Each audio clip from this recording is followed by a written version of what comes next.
I don't like you. Hey, what's up, everybody? Welcome to the HollingsWorthless program. I am one of your hosts, Big Irish J. Hollingsworth, and as always, we have cocaine. If this is somebody's first time listening, they'll be like, "What's wrong with that dude's voice?" It's my Michael McDonald. Welcome to the HollingsWorthless. It's a worthless Wednesday, and you gonna get it. And we got a new segment. Hoity-toity Tuesdays. Jeez. Hoity-toity on Tuesday. Oh, fuck. This is for Wednesday, February 27th. It smells like fucking shit in here. Nice.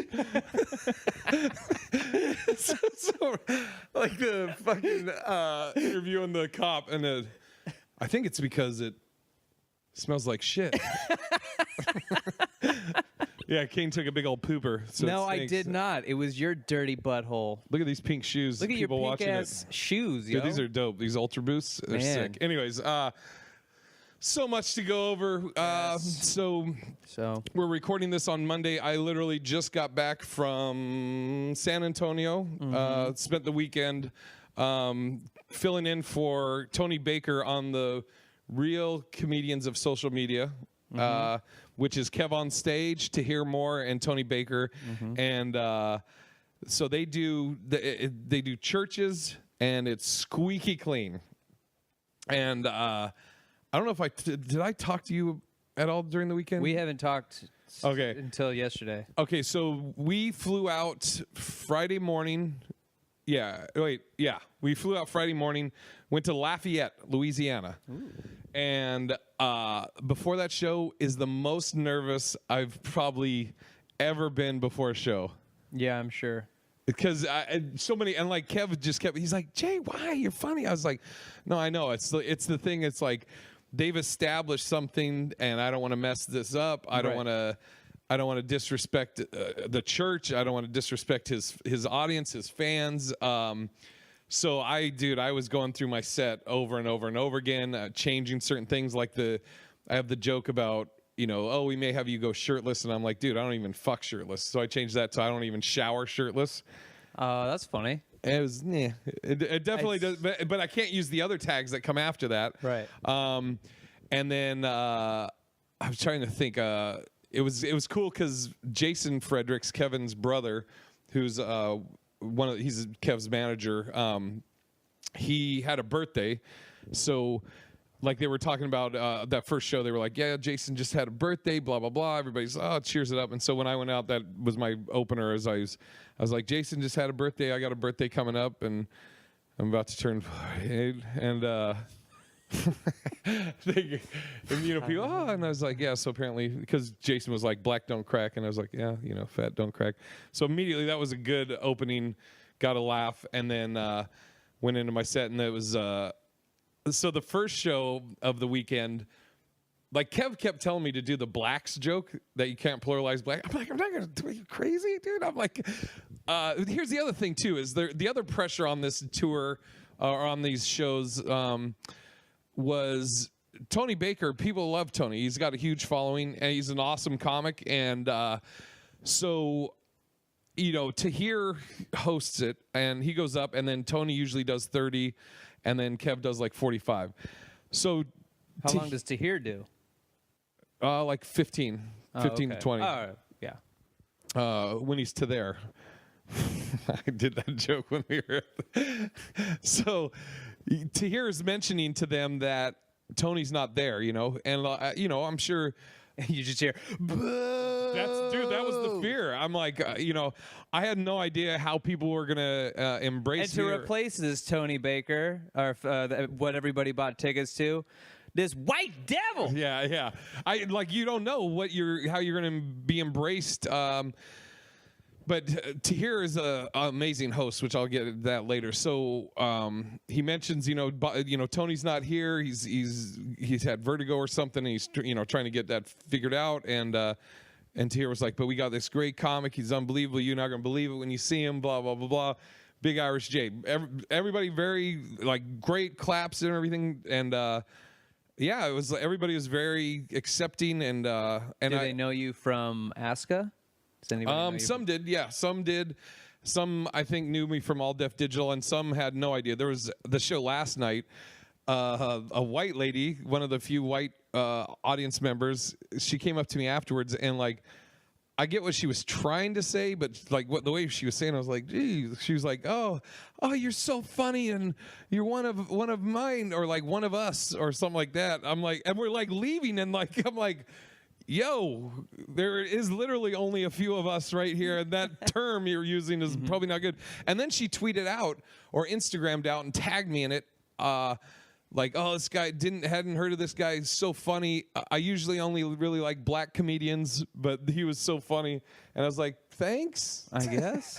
Yeah, but no, Kev's fans and supporters, Kev, Tony, and Tahir, all of them are so nice and great. And that first show was in Lafayette.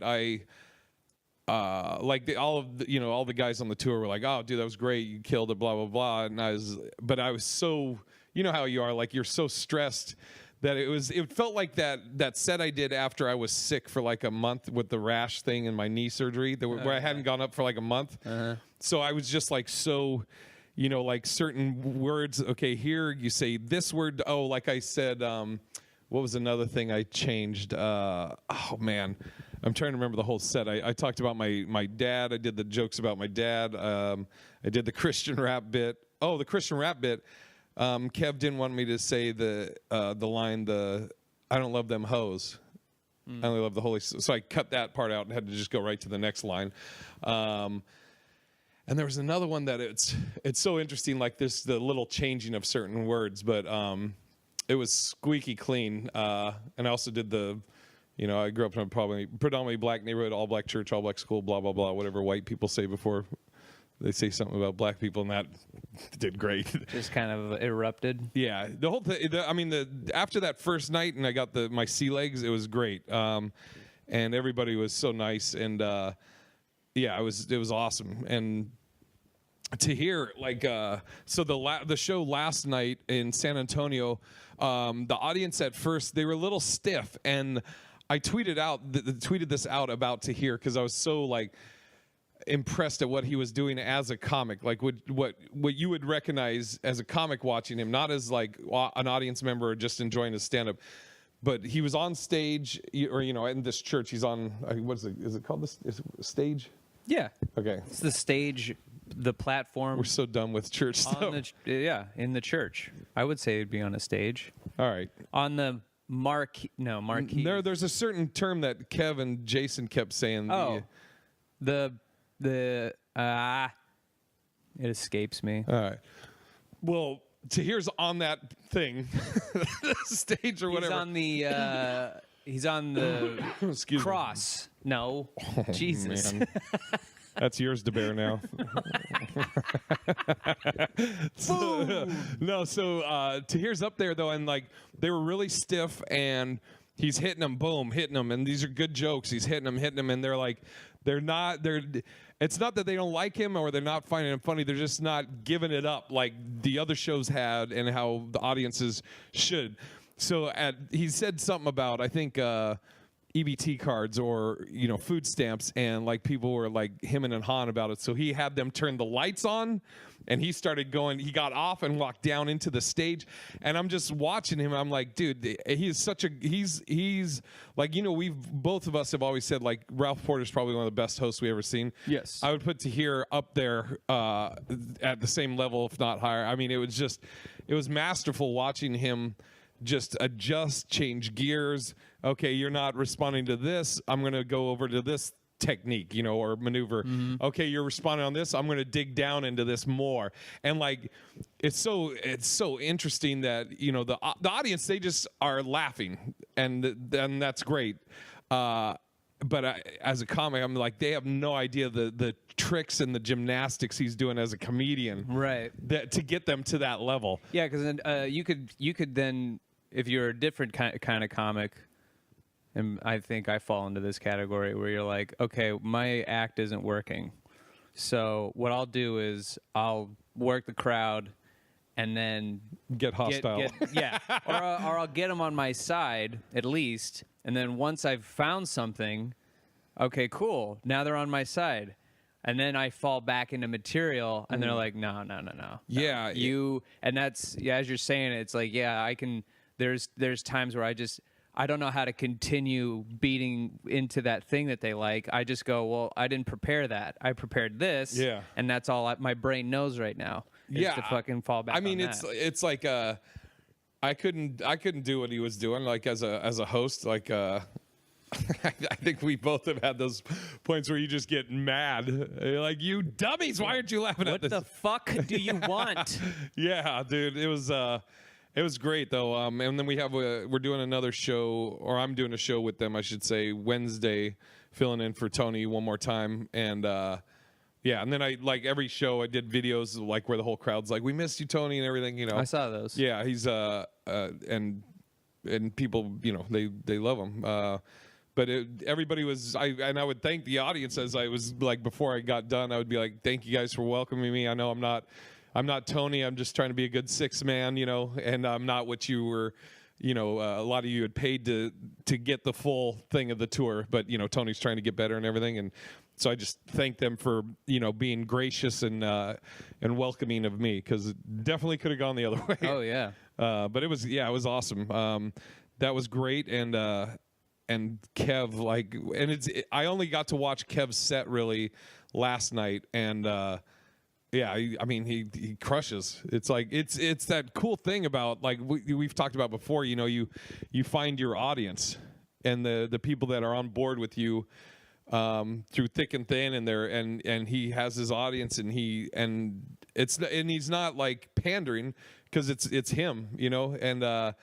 It was fun to watch him. He's got some funny stuff. He had this one bit where he's talking about, like, people that, like, you know, like, oh, I had this ailment, and then I found the Lord, and blah, blah, blah. He gets on his knees and starts, like, running in place, but on his knees. Oh. Like, and he's just going back and forth. He's like, I didn't have any legs, and then now I have legs. It's the funniest thing, dude. He's going to hurt himself. He had to buy knee pads. He got knee pads at one point. And I also, Tahir is known as, like, the prankster, I guess, on the tour. So he always takes the bag tags, and he winds them up, and he puts them in Kev's stuff all the time. Like, Kev will go to put his shoes on, there'll be tags in there, and he'll just throw them at him because he's so mad. And like, we were outside, Tahir was already at the place, and Kev and I were coming late, and Kev, he reaches in his pocket, and he goes, God, he's like, Tahir! And there's this thing there. So what I did, because I was rooming with Tahir when he was gone, you know how hotels always have a Bible? Mm-hmm. Well, they had a Mormon and a regular Bible, and regular Bible, that's probably good. Had a Mormon Bible and one of them earlier Christian Bibles. Yeah, King James and a Mormon Bible, and so I took the Mormon Bible and I put it in his bag. Nice. Which, whenever me and my buddies used to go to Vegas, we'd always take a Bible and put it in somebody's bag, and then they would go home and they'd be unpacking and be like, what the fuck? And then they'd open the Bible and there'd be a shit in it. Right, guys? Right? I don't know. I was just trying to make the prank funnier. Worked. What else did you do? That was about it. I mean, we can move on. What else did you do to the Bible? Nothing. It's cool. Rub your dick on it? Oh, my gosh. Dude. What'd you do this weekend, I just Kane? like how uncomfortable you get now that you're God, rolling shut up. with the Christian guys, that I can't take a shit in a Bible. You can do whatever the oh man. Oh. You know what the beauty is, though, of, like, so Kev, you can do whatever the fuck you want, I was about to say, but then I was like, whoa, I don't know. Like I always say, so Kev is the thing I respect about Kev as a Christian is he is the kind of Christian like my buddies James and Ty and Matt. Like James and Ty are a couple, and their daughters call me like Uncle Jason, and they're Christians. Matt and Mark, their dad was pastors and stuff, and they're all Christians, but they're not like. You don't ever feel like if you were doing whatever around them, like, oh man, they're like judging. They don't like I think Kev had a description for it, like hammer the Bible onto you, you know? Right. And I think it's more of a like lead by example type thing. Right. You know, like Kev talks the talk and he walks the walk, and he's a good dude, you know. My uncle was he belonged to this church and was like well known in this church until him and his wife got a divorce, and then they ousted him from they blackballed him. What kind of religion? Church. Christian. Wow. They're just like, I don't understand that, dude. Hardcore Christian. You don't get divorced. You work through it. And he's like, wasn't my idea. It's like, I wanted it. She didn't want to be in the marriage anymore. Yeah, what, am I going to keep her from? What, we're going to lock her up? No, you're mine. Oust her. Yeah, exactly. I'm still coming to church. I need friends. This is like, that's what they say about church is like in the moment of need. I'm in my moment of need. Sorry, man. You broke a commandment. Well, fuck, I tried. She served me. What am I supposed to do? She served me with divorce papers. Jesus. Then she took a shit in my Bible. Oh, dude, also I got to tell you about when we were so we did Lafayette, then Austin, then San Antonio.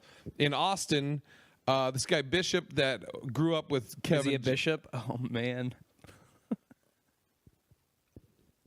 His name's Bishop? Yeah. Is he a bishop in the church? No. Is he like X-Men? Sorry. Oh, my God. Oh, man. So, Bishop, no, not an X-Man or a bishop in the church. Nor is he a chess piece.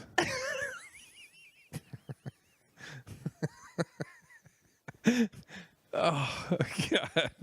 You idiot. Sorry. That's all right.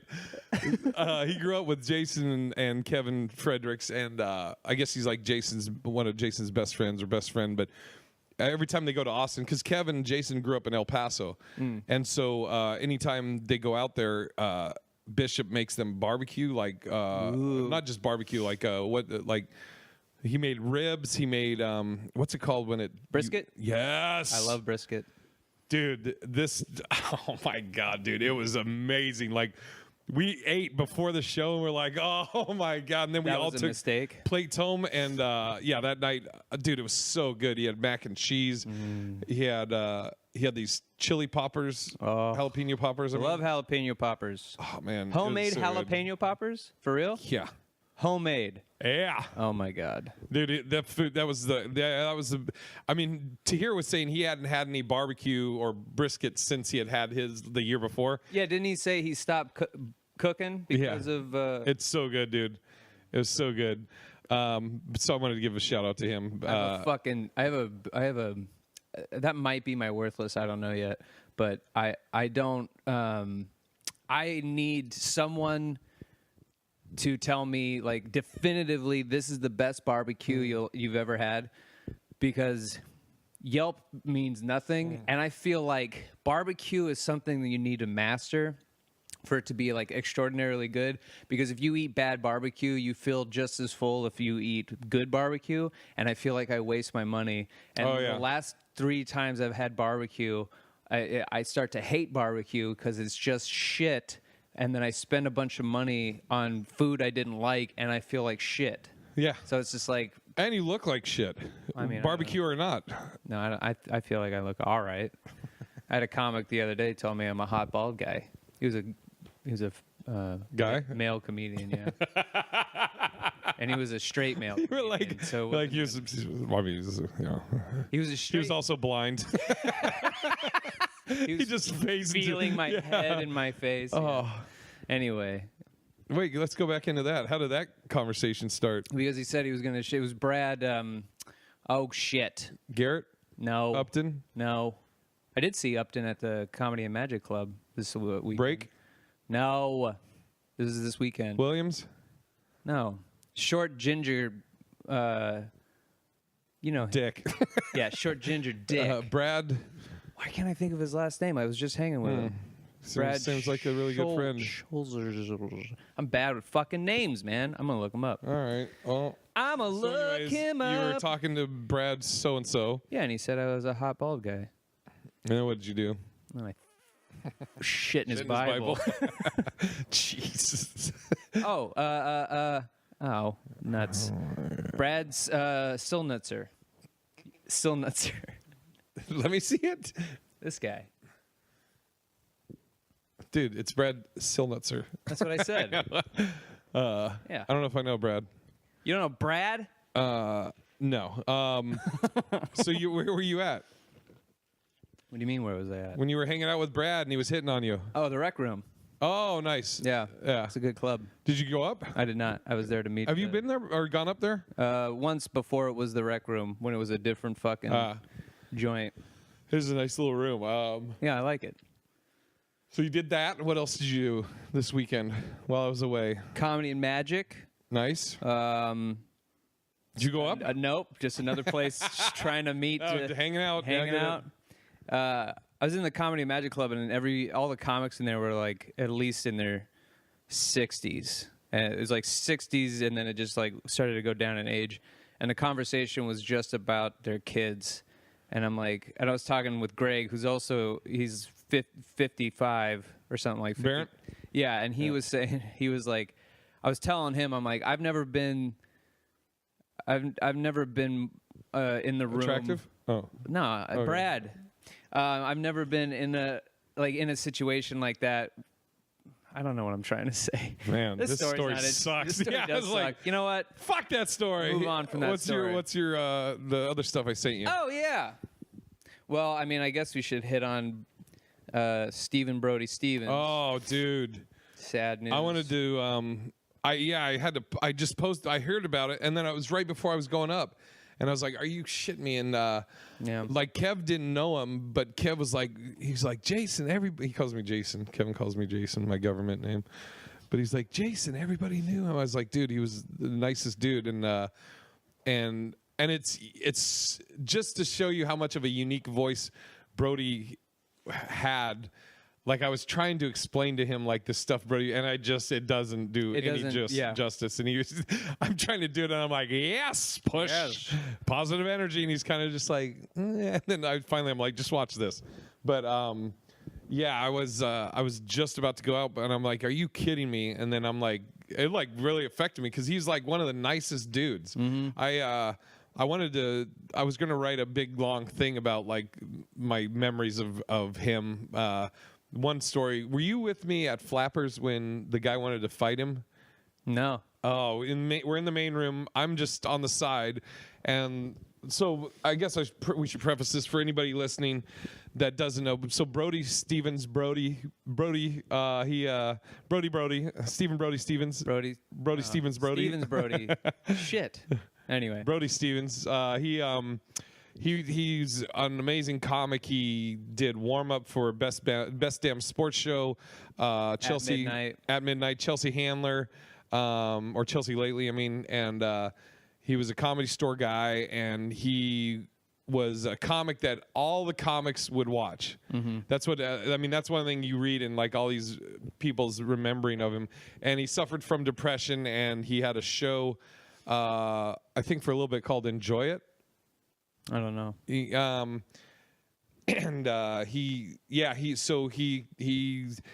had like I guess they call them psychotic breaks or manic, sure. Where he's gone to the hospital and stuff. He was in a psych ward at one point, and like some comics visited him and stuff, and he hung himself. And my memory of, I actually have a couple. One, I remember him coming to the Parlor in Bellevue, Washington. Greg Fitzsimmons was headlining, and Brody comes up to do a guest spot, and I think he was supposed to do maybe 7 to 10, and it's going long, and he's bombing, and he was like Seattle did stand up here, did the Seattle International, placed 13th out of 12 or some shit like that, right? And it got to the point where he kept like trying to get him, and finally Greg comes on, and he comes from around, and he's like, "Brody, get the fuck off!" And he literally just goes, "Oh, sorry, Greg," and then just yes, positive energy, push. And then oh fuck, that was great. And then we were at Flappers one time, and Brody, get the fuck. yeah, he's like, "What the fuck are you doing? Get the fuck off!" And you know how Fitzsimmons is. Oh yeah, which is great. Then we were at Flappers once, and he was headlining the main room, and I might have been in the side room, the Yoo-Hoo, but I was hanging out watching him, which we all would do, and some guy, you know, Brody would always he would interact with the crowd all the time, and he's interacting with some guy that's from Seattle, and so he starts rattling off, you know, 425, 206, you know, 253, all this shit about all these things he knows about the Seattle, and I can't remember what this guy was saying back, but he was being a cunt, and Brody fucking just was laying into him to where it was getting. I loved it. You would have loved it because it was getting uncomfortable at how much he was ripping this guy, and the guy didn't really have any response, so he was getting pissed to where he was like starting to stand up, and then like I myself in security basically got him the fuck out of there, and so then from that point on, every time Brody would see me, he would be like. Big J defended my honor at Flappers. You know, the guy tried to fight me. Jay was ready. You know, however he would say it. I can't do it justice, but he would always say that. And yeah, he was. He's such a fucking unique. You know, comics do impressions of him. You know, yeah. And he's Phil on this in this very program would do a Brody Stevens impression. And I think tried to adopt it into his own act. He tried to steal from Brody. Yeah. You know, you'd hear Phil every day, positive energy. Yeah. Yes. All the time. So if you get a chance, look him up, Brody Stevens. I got Kelsey and I got tickets to At Midnight, or we knew one of the producers of At Midnight. So she was. Which show? I don't care what time it was. It was at midnight. Okay, but what show? At midnight. Okay. All right. If you don't want to tell me, that's fine. No, it's a show on Comedy Central. Oh, what was it? At midnight. No, not when. Fucking so dumb. All right, go on. So the show. What time do they film that? Around 10. So stupid. So anyway, I didn't realize. It was like, you know, my first couple months here in LA, and I was hating my life, and I too was like hating your wife. Dude, no, hating my life. Oh, sorry. She was my girlfriend at the time, fiance now, wife in July. So anyway, this story's great. So Brody, we get placed in the front row, and it's the last place I want to be. I don't want to be in the front row because I don't know who's going to interact with me, and all of a sudden Brody comes out. And he's hyping up the crowd. He's like, yes, you guys ready for At Midnight? All these points. Everyone's getting points. God, this is great. Positive energy. He just comes out and he goes, you. Looks right at me. And he goes, you, where are you from? And I'm like, no. I don't want anyone talking to me. Because I was feeling, I just didn't want to be there. And he's like, where are you from? And I'm like, Seattle. And he goes, Seattle. I'm from Seattle. Great town. You visiting? How long you visiting for? I'm like, I live here. And he's like, you're confusing. And then he left.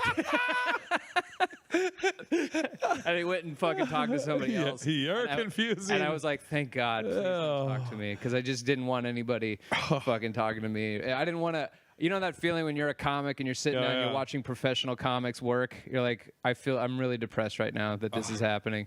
But he was really funny how he fucking just like, he was like, I'm getting nothing from this guy. Yeah. Fuck him. Yeah. He walked away. But this thing is like, if you don't get me, you're dumb. That's my favorite. I was talking to Greg about it, Barrett, and it's just like that idea. I had this. Oh God. What? I was gonna say your mom or your dad. Greg Barrett. You got it. Go ahead. I guess I get it. It's not good. Go ahead.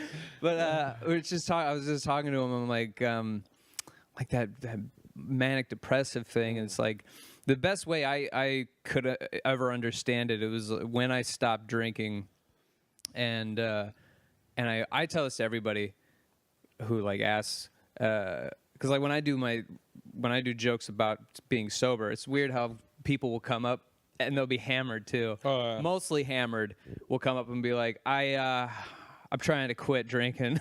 They're all fucking Like, cheers to you. yeah. I'm like, good job. He's like, and I'm like, hey man, just hit me up on Instagram if you need any help or whatever. But anytime someone like asks like what it was like to quit drinking, I equate it to my brain was this kicked over beehive, and it split open and all the bees were released. And booze normally kept the beehive, at least it was a busted beehive. Like from the audience? What's that? From the audience? From the audience? Yeah. What do you mean? You said booze usually would keep it from... Oh, I thought you were being sincere. No, fuck no. Go ahead, keep telling your dumb, sad story. Jesus. Go on. Anyway, but like, you stop and then all of a sudden it's like, the bees are loose because I didn't have booze to like fucking keep them enclosed in there, so I didn't see them. Now they're fucking everywhere, and I'm trying to get them all back in and put them in, and that's the only way I can like equate it to that. And it was the one time in my whole life I ever thought to myself, oh man, if I killed myself, then all the bees would be gone, and I wouldn't have to feel like this anymore. You had that thought. Yeah.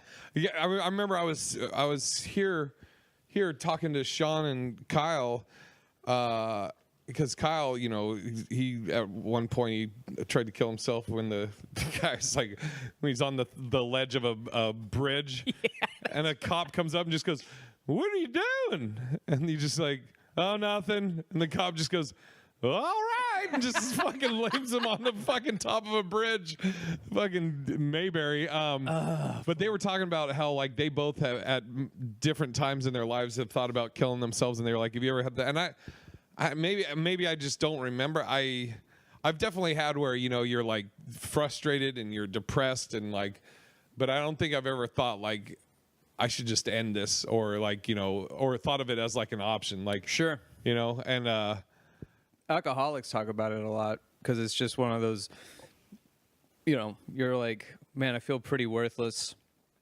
this week. Hey. And always be plugging. You're actually at a suicide prevention thing, like sometimes I feel pretty worthless, which comes out every Wednesday on iTunes. I feel that this week I'm feeling pretty worth it. But yeah, they always talk about like AA rooms are really fucking depressing because like sometimes it's people being like they have like these triumphant stories about how they overcome, and then there's always like 3 guys in a corner shaking, and then they're like, who wants to share? And then those guys raise their hand and they're like, yeah, I mean, I'm really holding on by a thread. Oh man. So it's like, and I have palsy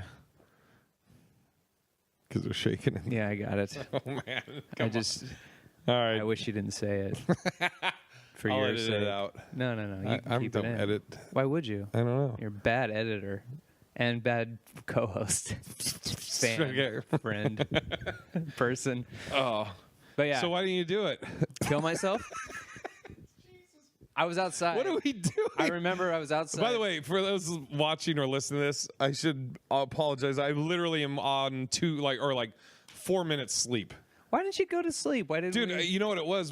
I don't forget your story. Okay. And I'll tell you really quick. So we got done with our show, we went and got something to eat, hung out with Jason and Bishop and his family, and went back to the hotel. And I was messing around on the laptop trying to get my ducks in a row because these next 2 days are going to be crazy before we leave for another show. But it was one of those deals where I just started to fall asleep and then like snapped awake and then could not go back to sleep. Wow. And so I honestly, I probably maybe if I was lucky got maybe like 30 minutes sleep. You got to sleep, man. Oh, I'm going to after all this.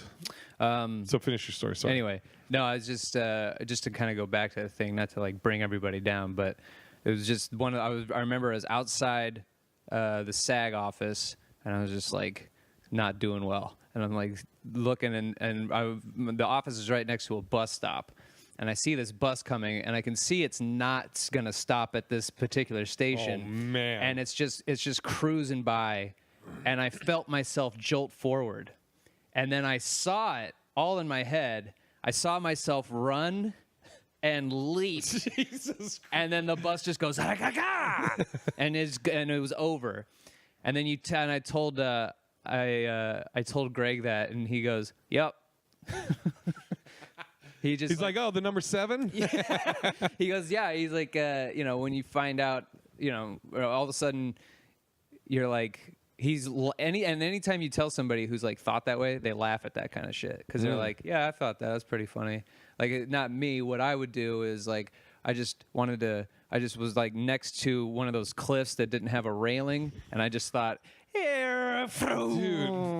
And I think there's a certain term for also, like, when you're like on a building or looking over something and you have that urge to jump, even if it's not like I'm depressed or I don't want to live, but you have like this weird urge, like, I should jump. Yeah. I think there's like a term for it. I don't know what it is because we're not smart. No. And but yeah, it's I get vertigo now too. Like when I look over stuff. Who are you, Tony Baker? Nailed it. What else? So all right. Well, so check out Brody. Yeah. Rest in peace, Brody. We all love you. Yeah, He's one of the nicest, just the sweetest guy. Yeah. And the thing is, if you met him once, he would remember your name. He would remember weird shit about you.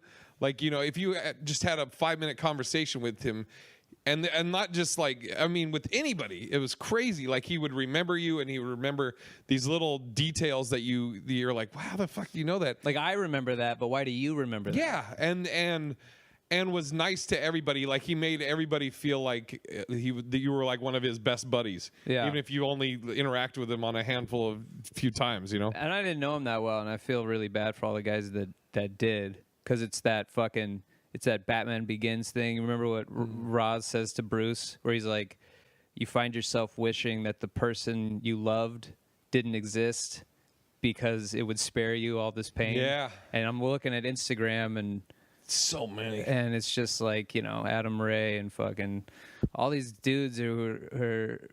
Did you see Augie's story? Mm-mm. Augie Smith had a great story. Augie's a great comic, and I'll kind of butcher this story. So Augie was in, I think he was with Brody out on the road somewhere. They woke up. Augie said he had he didn't sleep well or whatever. He was grumpy. They went to McDonald's, and he was kind of short with the lady there that was ordering. And so Brody goes, you need to apologize to her. And he just kept, go apologize to her. So they walk up there, and Brody goes, attention everyone, like stops everything. My friend Augie would like to apologize to Teresa here. And so Augie's like, hey, I'm sorry. I snapped at you. I was a little short. It's not you. I just blah, blah, blah. And then Brody was like, Teresa, do you accept Augie's apology? I believe it's sincere, but I don't know, but I think it's sincere. Do you accept his apology? And she said, yes. He goes, yes, positive energy, everyone. And everybody starts clapping, dude. And that's like an example of how, Brody was. And yeah, I felt like you're seeing all these people who were posting, and I felt that impulse to post something like, hey, here's another one of a fallen comic. Yeah. But I didn't, because it didn't feel genuine. Like, I didn't know him like these other guys, so it would just be like bait on my end, and I didn't want to. It felt gross even having the idea to post something like that, because I only have the one story. I did open for him at the Improv one time, but we didn't interact because he showed up, and then he sold his sold-out crowd. He just drops the mic and walks into the crowd, and he just starts fucking with everybody, and everybody's loving it. And so those are like my two. But then he had to get out real quick, so I didn't have any real connection with Brody other than the fact that we're both from Seattle and that we're both comics. Yeah. So I just was like, nah, leave that to there's other people, better people that knew him to do that. So all that to say is, I have seen people who didn't know him post about it, and it's a little, it's like, come on, man. Don't be gross. Yeah. Be respectful. Do you? I remember I was listening to the Remembering Patrice thing, which, you know, I have that one saved. Bobby Kelly, Dan Soder, Dane Cook, and Joe DeRosa. And then when Patrice O'Neal passed away, they were saying that, like, Patrice couldn't stand, or he, like, was not friends with him, was like, oh, such a sad passing, blah, blah, blah. And then within the same thing, I'll be at the Improv in Fort Lauderdale this week. And they're like, oh, you scumbag. Oh, what a fucking piece of shit. Did you read John Roy's thing? Mm-mm. He had a good story about Brody. I'll tell this one and then we'll move on. But so I guess there was a show. I don't know if it was at the Improv. It was one of the main clubs. I think it was the Improv. And it was like a early show, and it was an industry show, and all these industry guys were required to go to it. So that is a setup for a shitty show. And John Roy's telling the story that the comics on this show are like the biggest names you can think of are on this show. Like 6 comics are going up. They're all eating their balls, bombing. And he said, in the story, he goes, you have to understand the term hip pocket. These agents and managers, they hip pocket you, where they keep you on their roster, but they don't really do anything for you, but they just keep you in their hip pocket. So if something does happen for you, they can be like, oh, you're on our roster, so you're a part of it, right? Right. The reason you have to know that term is so Brody goes up there, and he's looking at him. He's like, you think I'm scared of you? He goes, I hip pocket you to one of the fucking things. Whole room fucking erupts. And he broke him and then just killed. And then the rest of the show, every comic, John Roy said, did great because of Brody. Brody was the only one that figured it out. Wow. Yeah, of all these big names that were on before him. But I can just see that too. He's like, you think I'm scared of you? I hip pocket you. That's fucking so great. Dude, I wish he was just... alive? Yeah. As I was saying it, I was like, is that what you're about to say? No. Not that I wish he was alive. Just like... You don't wish he was alive? Oh, my God. Never mind. No, go on. No, it's just how many times you've been in those situations that you could have used Brody. Oh. You could have just been like, oh, man, if Brody was here to do this, to open the show up, to help us all out. Like, that's essentially who he was to everybody. Everybody you read, it's like, this guy made my night. Yeah. Like, dude. he went on, you got to watch him kill. He made me laugh, a comic, which is, difficult to do for comics a lot of the time. And then he's also a great friend, a great person. Yeah. And it's so crazy how good he made everybody else feel. Mm-hmm. And yet, he was so, he was in pain, or however you want to put it, Yeah. It's that beehive, yo. Yeah. All those bees be tripping. All right. What else we got? All right. Rest in peace, Brody. Yes, Brody. Sketch filming. To hear. Oh, that's I got to talk to you. Oh, no, we already did that one. Sketch filming. Best white R&B. Oh, yeah, we were talking about this, and then we never did it on the last one. Yeah. Best blue-eyed R&B. Yeah. You got Justin Timberlake. JT. You got Michael McDonald. That's my vote. All right. That's my vote, too. No, you got Hall & Oates. Hall & Oates is up there. Hall & Oates, yeah. Who else? I mean, you got Tina Marie. Do you know her? Tina Marie. Oh, man. Here, let me see your phone. Tina Marie. Bring up Tina Marie on YouTube. Tina Marie. Tina Marie. Tina Marie. Before Who's the one that you sent?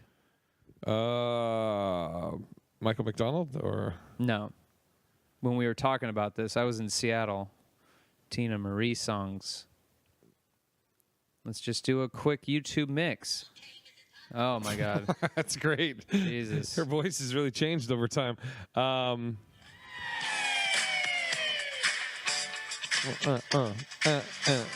gonna take it down if you play it too much on YouTube. Can't play it.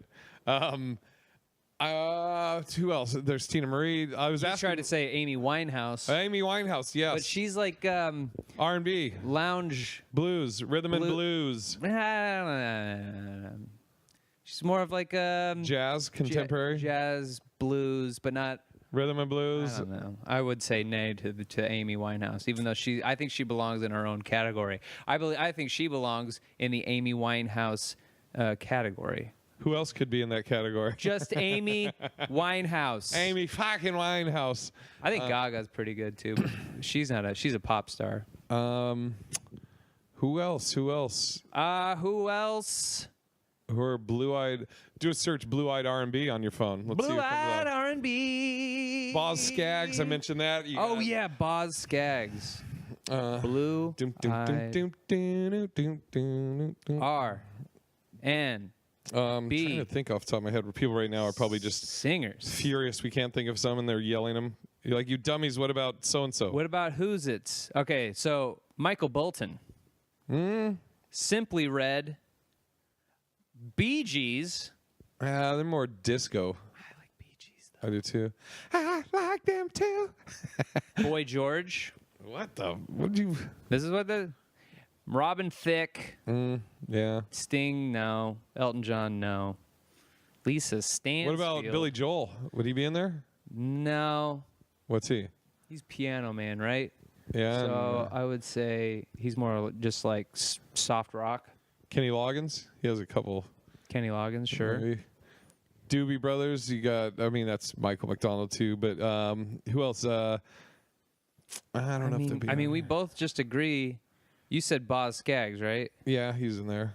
I mean, we already both agree that it's Michael. I think it's Michael. Yeah. Michael McDonald. That's what Michael Bull. I'd say it comes down to Michael McDonald, Hall and Oates, Hall and Oates, and Amy Winehouse. It's not Amy Winehouse. I would say Timberlake, because Justin Timberlake. Yeah, after NSYNC, he moved on with Pharrell and Timbaland.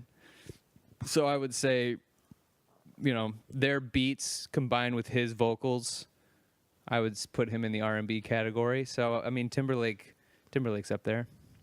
So who are you going with? Michael Bolton. Okay, I'll take Fuck. Michael McDonald. Okay, we got it. McDonald. Everybody heard it. No, McDonald. God. Yeah, dude, we were listening to it this weekend too. We were driving from Austin to San Antonio, and I was in charge of the radio. Oh. So I put in some Michael McDonald, and it was funny because Kev was like, he filmed it and put it up. He's like, when Jay's in control of the radio, this is what we listen to. And then all weekend he couldn't stop singing it. Yes, Michael McDonald's amazing. Or how about forget we're not in love anymore? Or the best, him and Patti LaBelle. Oh, God. I don't know if that's the best. I think the best. Oh, I love that fucking. They're just they get a divorce and then they're trying to figure out how to stay together. Oh, they don't know what they're doing. I think I'll go with Michael. He's just dude. And the thing is, I posted the video the other day when I presented the question. He's still on point. Like, still sounds great. So many times said we'd be forever. I'm gonna make that the clip. Yeah. I love the ear thing. Yeah. You were out of my life, and we weren't even married. Oh, God. On my own. Oh, so good. Dogs are barking. Kelsey hates you? that song. Yeah, Oh. that too. Anytime that song is on, she gets visibly upset. Why? Because she just can't stand that old timey. What? What's she like? She likes like early 2000s. Man. I know. Who would you now? The originators. Who would you say is the best R&B of all time? Oh, man. Of all time. I mean, you make a real strong case for Belle Biv DeVoe. Michael Jackson? Michael Jackson. Jackson 5 for sure. Oh, Earth, Wind, and Fire? Earth, Wind, and Fire. Stevie Wonder? Stevie Wonder. Ooh, Stevie might be hard to beat. Yeah. Yum, yum, yum, yum, yum. What about Ray? You consider Ray Charles? Yeah. Then you got James Brown. Oh, man. That's Brown. This will take 5 hours if we I do. know. So we'll just stick with Michael McDonald for the the blue-eyed R&B. I keep forgetting not in love anymore. I keep forgetting. Oh, man, it's so good. Anyways, what else we got on the docket? That's it. All right. That's the end of the. I think that's the end of the show, unless we get into our worthless of the week. We got to do our worthless. Let's get into our worthless of the week. Do it. I don't wanna. Who's I your wanna. worthless? Actually, I have a worthy. Okay. Worthy or worth it? Worthy or worth it? Worth it. That's our movie review. It's either worthless or worth it. And I would say Fighting with My Family is What's that? that wrestling movie about the. Oh, you saw it? Yeah, the British. Is the it good? British chick. Oh, I heard it's good. it's so good, and I had a few allergy attacks during the movie. Oh boy. Oh, really? Just there's parts where she like. And it's a true story, right? Yeah. Who is it that it's based on? Paige. That's her wrestling name, and Sienna or something like that. Anyway, she starts out in a small town in England, and the family's all about wrestling. And the family's great, and it's written by Stephen Merchant. It's written and directed by Stephen Merchant. He does a lot of work with he co-creator of The Office with Ricky Gervais. And I mean, this dude's, I already love him. He's hilarious. But then he's like a really good writer, director. And for him to pick this movie of all movies, Vince Vaughn's great as the guy. He has like this horn, and he's like, if this ain't for you, hit the horn and we'll get you out. You go grab it like that. But she just feels out of place. She also is like, it's a great story centered around like it's her dream, but you think like the brother in some way, shape, or form is gonna be like he's gonna fit into this because it's his dream too, right? Yeah. But she doesn't believe in herself enough to like fully embrace that this was always her dream until she's in the shit. Yeah. And it looks hard as fuck. They also have to do not only do they do like really hardcore weight training, to be able to have your body be ready for this type of shit, but they also do mic training. Oh yeah. Which I think is the scarier part. Huh. It's like you have to do you have to flip a tire and fucking drag somebody across the sand, do all this Rocky shit, but then they're like, okay, we're gonna heckle you for about 10 minutes. Let's see how you handle it. It's like, fuck. If you're not a comic, even if you are a comic, that's still pretty brutal to sit there and go, oh, how do I? Everyone's looking at me. Do you remember when they did that in Last Comic Standing? Yes, that was amazing. Yeah, I loved that. What's her name? Rebecca Corey. She went up against, I think it was Roz, the big black lady. Yeah. Oh, dude. And Roz just grilled her, wouldn't let her talk. She just was so loud. My favorite was the fact that Gabriel Iglesias did nothing but laugh at Bill Dwyer. But just obnoxious laugh. He'd be like, so Bill would just blah, blah, blah, blah, blah, punchline, and then Gabriel would be like, ah! And he'd be pushing other fucking... Dude. That was my favorite one. Oh, fuck. So you say that movie's worth it? Definitely worth it. I saw Bohemian Rhapsody on the plane. Oh, what'd you think? Did you see it? Yeah. Really interesting, and I liked it. Worthless. You don't like it? I hated it. Why? I mean, it's unnecessary. Oh, yeah. You were saying... It's kind of like you don't really... bunch. You didn't learn... You what? They changed a bunch. What do you mean? The band never broke up at no point. He wasn't the first. Freddie Mercury wasn't the first one to leave Queen. It was one of the guitarists. Was like try to go solo. It was public information that he was dying before Live Aid. Live Aid wasn't their big comeback. Oh yeah. It was stupid. Yeah, but other than those things, other than it being 100% wrong, and they make him seem like I watched recently, and it's like these two movies have the similar problem, where Without Limits, which is the story of the runner Steve Prefontaine. Oh yeah, where they make both guys out to be these vainglorious assholes that are only consumed with themselves and their vision and how everything works around them, when really behind the scenes they're fucking helping people. They're doing what they can to raise money for. They're using their position, their wealth and power to help the less fortunate, and then they just don't show that shit. They're like, look how great he thinks he is. Can we humble him? Let's humble him. Let's put him in a position where he has to beg for his position back, which never fucking happened. So I'm just sitting there watching the movie like, that didn't happen. Fuck this movie. That you're when the movie Dragon came out about the Bruce Lee story, we went and saw it, and Cijo, my old instructor, who was one of Bruce Lee's students, he walked out after like 5 minutes because he was so fucking annoyed, just the horse shit in it. Fucking Taylor Tomlinson, because the Oscars were last night. She hit me up and she goes, because we saw it together, and she was like, "Hey, did we like Bohemian Rhapsody?" She couldn't remember, and I'm like, "No, we didn't." He was great though as Freddie Mercury. Oh, he's amazing. And now I'm like, I want to know if this story was true, because I thought it was dope if it was true about them saying they wanted to have their fans feel like they were part of the band. Yes. So, is that true? I mean, that might be true. I really don't know, but I think that was a lot of what made Queen special, was that, you know, they made the other thing, the character that doesn't want Bohemian Rhapsody. Michael was played by Mike Myers, which is a nod to Wayne's World when they fucking lose their shit in the car. That guy doesn't exist. That's not a real person. Okay.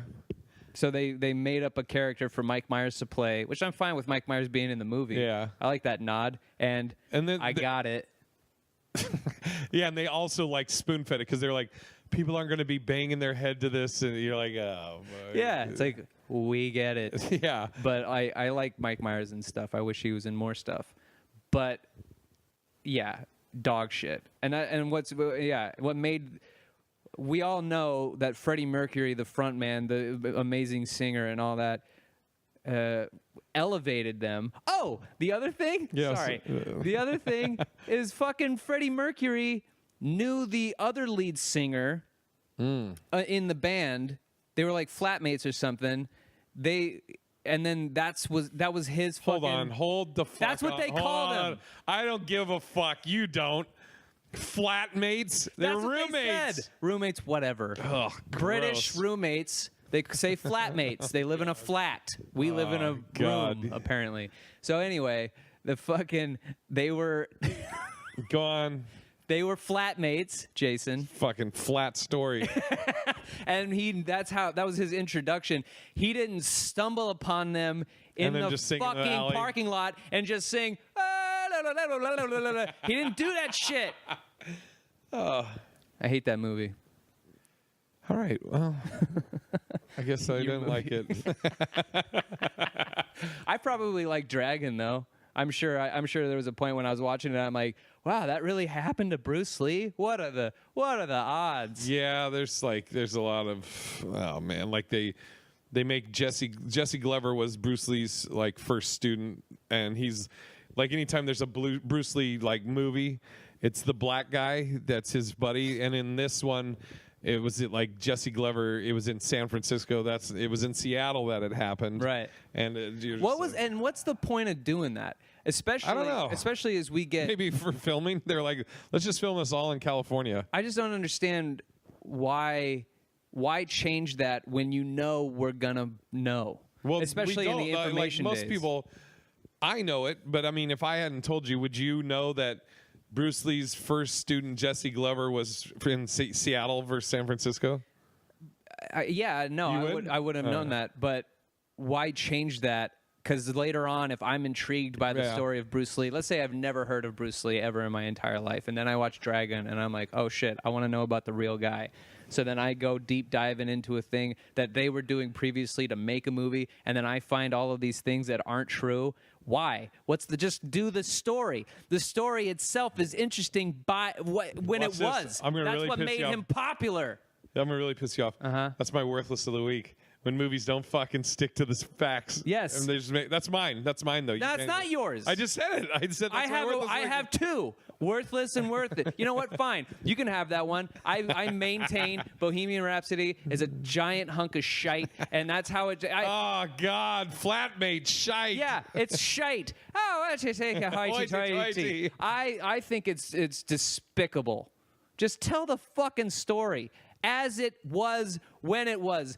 This guy, they're interesting people. That's why we know of them. Then you make a movie about them, and then you change some stuff to make it more interesting. It was interesting. That's why you're fucking there with a camera turned on to record actors pretending to be those people.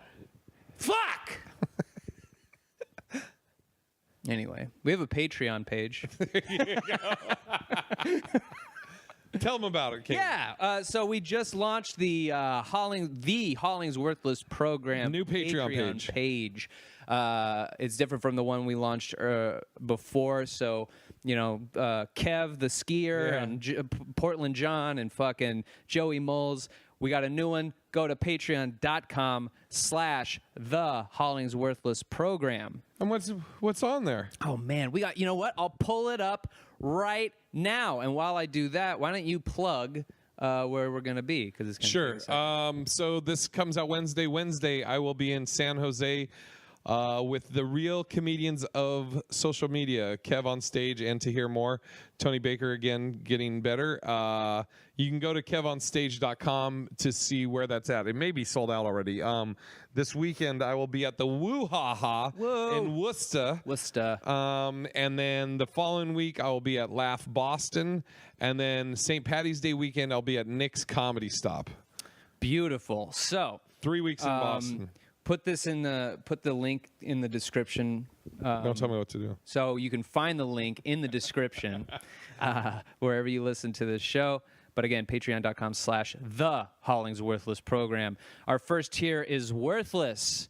It's basically just $1. Yeah. You just donate $1, and we. Hey, you're not worthless though. No, you're not worthless. We're worthless. Yeah. We're the worthless program, and it's just a support part. You can donate there. Our next tier, #worthy. You want more of the show you love? You are worthy of this tier. With this tier, you get 2 bonus episodes a month with a shout out for the support. We also want to know what you think is worthy or worthless of the week. Send in your topics you want myself and Jason to cover on our Patreon episodes. There's also the HollingsWorthless program at email.com. Our next tier is Worth It. This is for movie buffs. Worth it. Moviegoers and or general lovers of cinema. This one is a hefty tier. You get the 2 bonus episodes we said prior. Your worthy and worthless shout-outs. With this one, you also get a #worthy shirt, courtesy of our friends over at Lab 1419.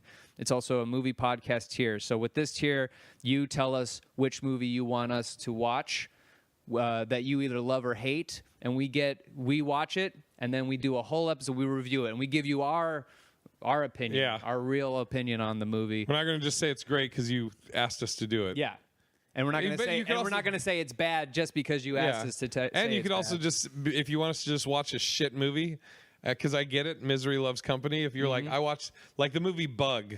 Did you ever see Bug? No, but I've heard. It is the biggest fucking turd. Yes. Anyways. So there's that tier.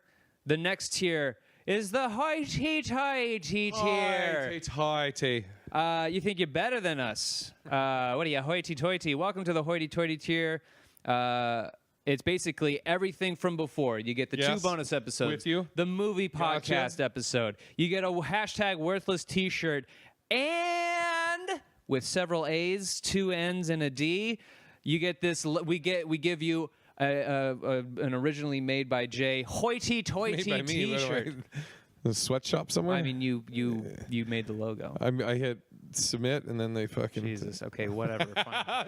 We have a fancy, it is a dope shirt, though. Yeah, we have a fancy hoity-toity shirt. Hoity-toity. All come in a worthless box. Yeah. That we'll send to you when you sign up for this. And so the next one, this is my absolute favorite tier, and I am looking forward to the day this happens. Which you'll never will. I hope it does. That would be great. Oh, yeah. This one is called the almost $10,000 tier. For the almost $10,000, so $999.99. You get to have the baller-ass guests of the program. We give you a #worthy shirt, hoity-toity shirts. All the shit from before. We have also some secret merch. Yeah. Secret hoodies, all kinds of stuff. All the Guinness you can drink. And we fly you to California. Yes. Put you up in a hotel and have you on as baller ass guest for the almost $10,000. It's all the money you can buy. That's about almost $10,000. So that's our Worthless program again. Anything you guys want to add to the show? Put it all in the HollingsWorthless. You can also find me at Kane Holloway on Instagram, at Big Irish J. Man, you're on it. Send your Worthless and Worthies or Worth It's There, your movies and all that shit. And your hoity-toities. Yeah. Somebody being hoity-toity, and if you don't know what hoity-toity is, how would you describe it? Somebody that thinks they're fancy. Yeah, someone who gets in your face and you're like, this motherfucker. Like Kev upgraded to first class on a 2-hour flight today. Very hoity-toity. Oh, it's very hoity-toity. You can't sit and coach with the rest of us. Exactly, us peasants. Yeah, sitting elbows to elbows, ass We to said ass. it too, and he did it. I'm watching him, like we're checking in, and he's like, he looks at me, and he's like, it's like, oh, aren't you hoity-toity? Oh, look at you. He probably went like this to his mustache. Anyway, so yeah, that's our Patreon page. I'm about to plug something else, and you're going to love it. March 27th. You know what it is? Or is it March 24th? 24th. Okay, go. All right, March 24th, I'll be at the Ice House in Pasadena. I got it on my calendar. Ice House Comedy Club. 2 shows. 2 shows, 7 o'clock and a 9 p.m. I'll be recording my album. 2 different sets come out. It's going to be great. It's going to be published by 800 Pound Gorilla. Oh, nice. They're going to throw it up on Sirius. Dude, dope. And all the comedy channels. And maybe that will make its way in to the hoity-toity box. Hoity-toity. When we get the download. Do you know what your album's going to be called? Yeah. I can't see straight. Okay, but what are you going to call it? At midnight. All right. Thanks for listening. Thanks for watching. Yes. And we got to bust out some podcasts. So for now, we will say...